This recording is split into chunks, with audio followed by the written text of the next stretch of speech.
ஆரம்பமானது பாட்டி.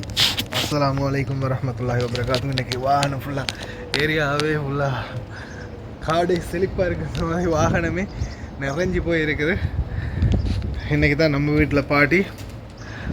அன்பார்ந்த உறவுகளே, முன்னாடி ஃபோட்டோ ஒன்று போட்டிருந்தேன்னு நினைக்கிறேன், போடுறேன் எடிட்டிங்கில், பாருங்கள், பார்த்துருப்பீங்க. சரியாக கூரையை தொலைச்சிட்டு வருது. அதாவது அந்த இது இருக்கு இல்லையா, வீடுகளில் எங்கேயாவது நடந்து பேசினேன், கொஞ்சம் இரிட்டேட்டிங்காக இருக்குன்னு நினைக்கிறேன், அதால் இப்படி பேசுகிறேன். அந்த கூரை மேலே வந்து அந்த சிவிலிங், அந்த ஹோல்டிங் அடிச்சிருக்கிற அதையும் தாண்டி தொலைச்சிட்டு உள்ளே வந்திருக்குது. அதே மாதிரி பார்த்திங்கன்னா சைடில் ஜன்னல். நான் உங்களுக்கு இதுக்கு முன்னாடியே நான் நிறைய தடவை இது பற்றின அவேர்னஸை வந்து போட்டிருக்கிறேன்னு நினைக்கிறேன். ஜன்னலுக்கு அருகில் நிற்காதீங்க அப்படின்னு. சரியாக ஜன்னலுடைய கண்ணாடியை தொலைச்சிட்டு, ஒரு சின்ன பீஸ் தான், இப்படி ஒரு குட்டி பீஸ் தான், ஆனால் அது வார வேகம், அதோடைய நெருப்பு தணல் பார்த்திங்கன்னா அதோடைய ரொம்ப வேகத்தில் அது வந்து வரும். அப்படி வரும்போது அதுக்கு முன்னாடி நாம் நின்னா என்ன ஆகும் அப்படின்றத நல்லா திங்க் பண்ணிக்கோங்க. எல்லாம் வளரவன் அனைவரையும் பாதுகாக்கணும். தயவு செய்து ரொம்ப கவனமாக இருங்க. அதே மாதிரி நான் தொடர்ந்தும் அவேர்னஸ் பண்ணுறது தான், மொட்டை மாடிக்கு மேலேயோ அல்லது அந்த கூடாரம் மாதிரி ரூம் அடிச்சிருப்பாங்க. சாதாரணமாக பார்த்தீங்கன்னா இந்த உங்களுக்கு நான் காட்டலாம், இந்த இருக்குது பாருங்கள், தெரியுதான்னு தெரியல. இந்த மாடிகளில் பார்த்தீங்கன்னா இந்த சைடில் இருக்குது ரூம், சின்ன ரூம் இருக்குது, அந்த சைடில் அடிச்சிருப்பாங்க தகரத்தால் ரூம். இந்த மாதிரி அறைகள் பார்த்திங்கன்னா ரொம்பவும் ஆபத்தானதாக இருக்கும். ஏன்னா அந்த தகரம் தானே டக்குன்னு உடைச்சிட்டு உள்ள வந்து.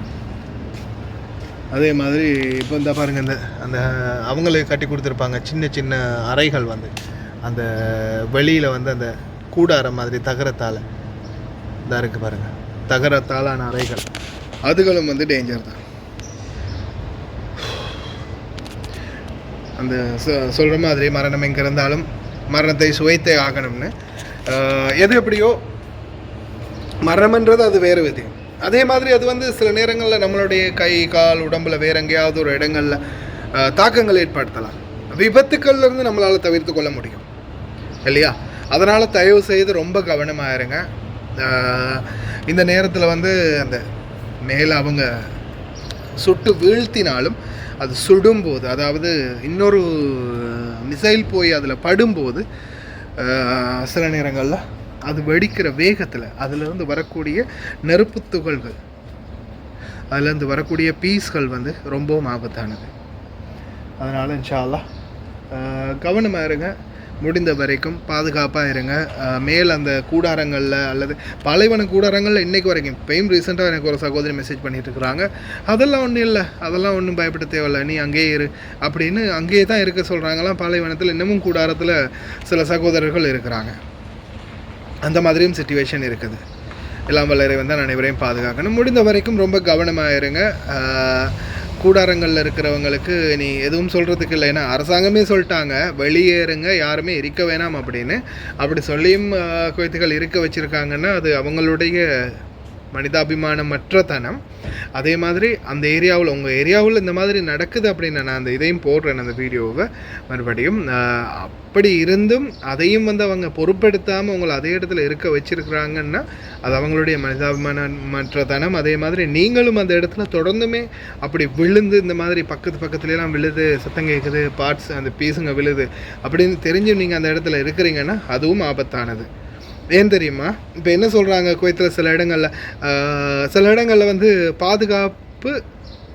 பாதுகாப்பு பிரதேசத்துக்கு அப்பாற்பட்ட பகுதிகளில் விழும்போது அதை நாங்கள் தாக்காமல் விட்டுட்டோம், அது போய் விழட்டுமே, பாலைவனத்தில் எம்டி லேண்டில் தானே விழுகுது, அதையும் விட்டு நம்ம சுட்டு வீழ்த்தி அதுக்கு வேறு வேஸ்ட்டு பண்ணிக்கிட்டு அப்படின்ற மாதிரி விடுறாங்க.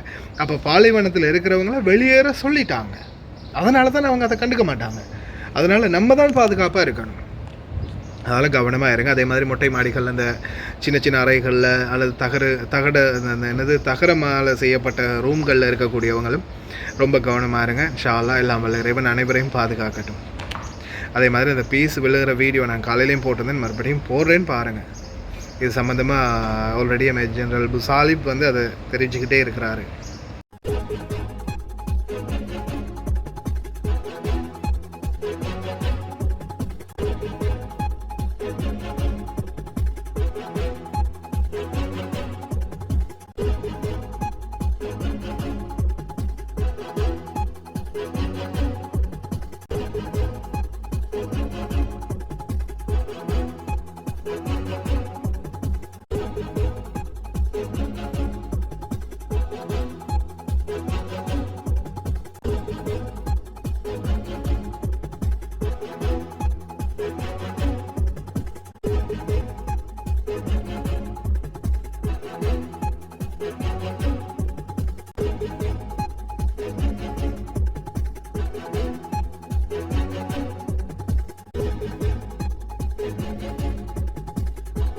تجدد وزارة الداخلية تحذيرها بشأن استخدام طائرات التصوير الجوي درون، حيث رصدنا قيام عدد من الأشخاص بتشغيلها بالمخالفة للتعليمات الصادرة والمعلنة مسبقا، مشددين على أنه سيتم ضبط كل من يثبت تورطه واتخاذ الإجراءات القانونية بحقه وإحالته إلى جهة الاختصاص، وندعو الجميع إلى الالتزام التام بالتعليمات وعدم تعريض أنفسهم للمساءلة القانونية. حفظ الله الكويت وأميرها وشعبها وكل من يقيم على أرضها من كل مكروه، وكل عام وأنتم بخير، والسلام عليكم ورحمة الله وبركاته. بسم الله الرحمن الرحيم.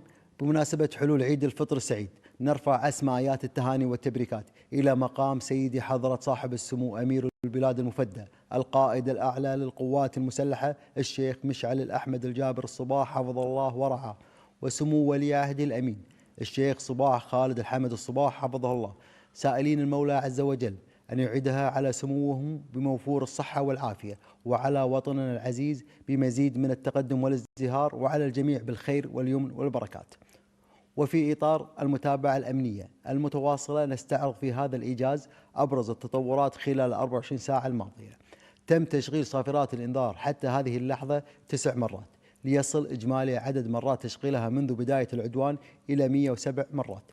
تعاملت فرق التخلص من المتفجرات مع 19 بلاغا مرتبطا بسقوط شظايا ناتجة عن عملية الاعتراض الدفاعي، ليرتفع مجموع البلاغات التي باشرت الفرق التعامل معها منذ بداية العدوان إلى 461 بلاغا.